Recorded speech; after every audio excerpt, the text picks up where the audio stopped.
everybody, it's Kelly and I'm back with another two-page Tuesday layout for you. I'm going to back my photos here on that aqua polka dot paper, and that is from Echo Park Sweet Baby Boy. It's a boy paper. And then I'm going to mount that on that brown polka dot paper, which is the Echo Park Sweet Baby Boy Little One paper. So I'm going to use the same two papers there and really basically copy the layout from side to side, at least with the two photo strips.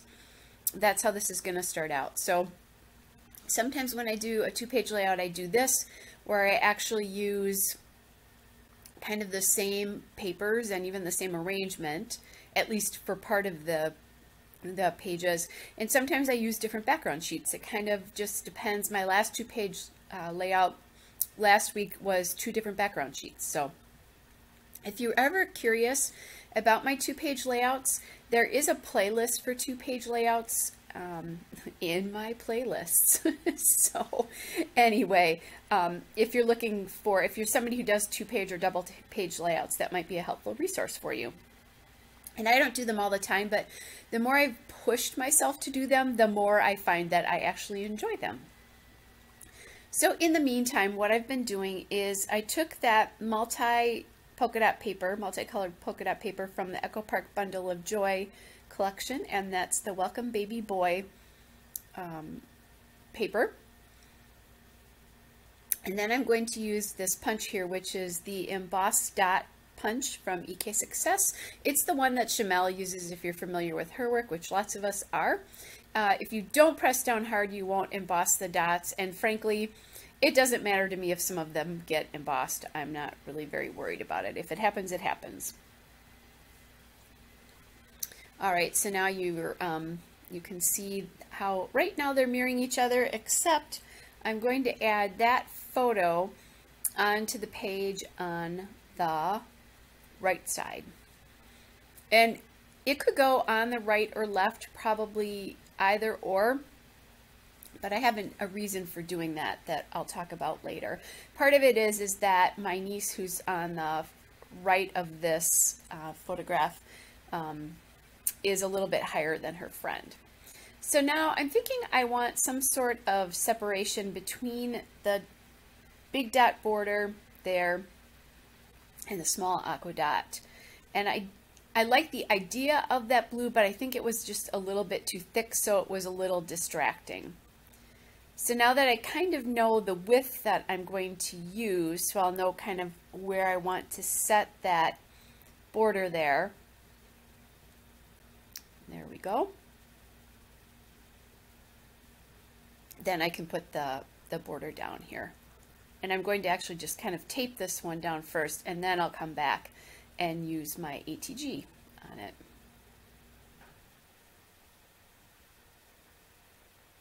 It looks like I was manhandling the paper badly there. I really wasn't.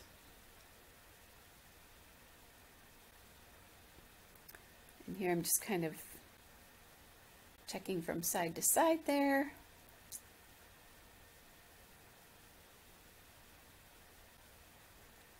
Liking the way that looks.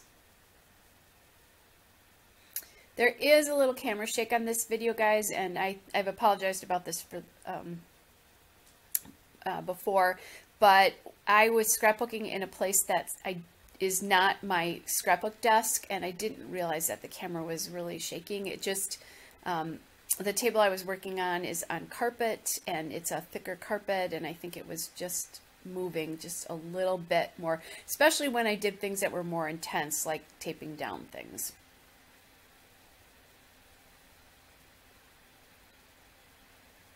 All right, so now I'm just, I could measure. I have a T-square ruler, but I was trying to do it without it. But now I'm going to go through and use my T-square to kind of help me get the position for this. And it doesn't have to be exact for me, and that is because I do put these in binders, in 3-ring binders, so the pages don't sit right next to each other, but I think it's a good thing in this particular case for me to kind of get them kind of measured.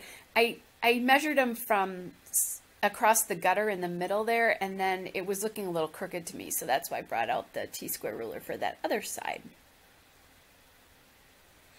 All right, and then the tape that I'm using here, since I've talked about the process of putting the tape on, is from Bella Boulevard, and this is an old washi tape from when washi tape first became really popular. And I like it because, you know, it's lasted me forever, as they do. It is one of my most used tapes, though, or Bella Boulevard washis are some of my most used and most favorite ones. So now I'm thinking that I would like some sort of spot to at least journal a little bit. And so I'm kind of looking at some of the things that I could use here. So this one says Sweet Baby Boy.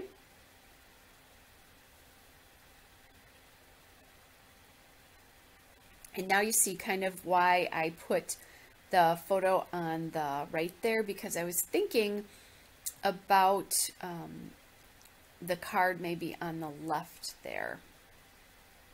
And the more I look at it, it would have been great on the right side as well. So I'm also trying to decide here if I'm going to back that photo or just leave it plain. I do like that Welcome Baby Boy card too.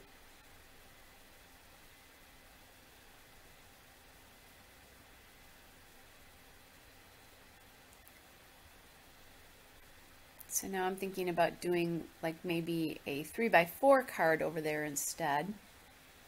This really basically is photos from one of my niece's very close friends came to meet my great nephew.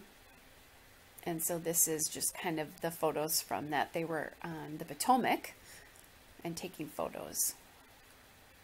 So now I found this little card with the sheep on it that says, "Do you know how loved you are?" And I love the sentiment, speaking of love, behind that one. So now I'm going to add that in.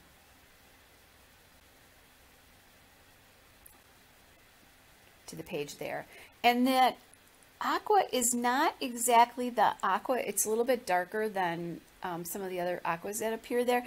I did just cut off that little bottom polka dot piece there because it was fighting with the bigger multicolored polka dot piece, so I don't need it. So I just got rid of it. I just cut it off. All right, so trying to decide what to do here, and I did find this sticker of a sheep there from the Echo Park Sweet Baby Boy Element stickers, and I put it on that Do You Know How Loved You Are card, and that card came from the Echo Park Sweet Baby Boy journaling cards. So what I'm going to do is I'm just going to put him right over one of the other sheep there. It's just a little more interest in some dimension. Add that in right there.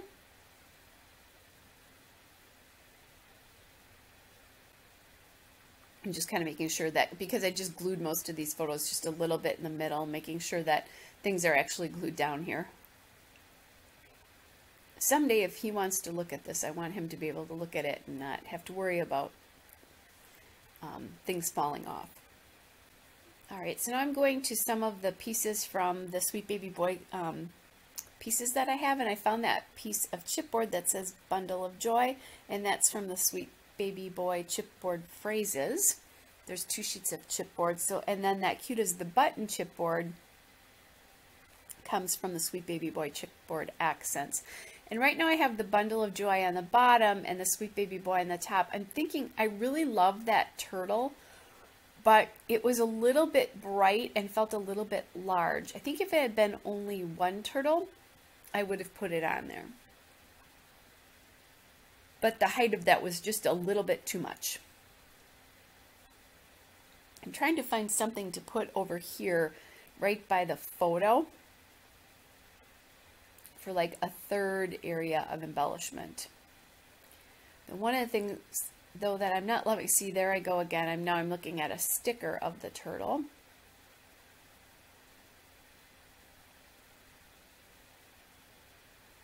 And I just grabbed a piece of my wax paper to see if that might grow on me anymore. This one is a little bit smaller than the chipboard piece itself was. And when I was thinking about that,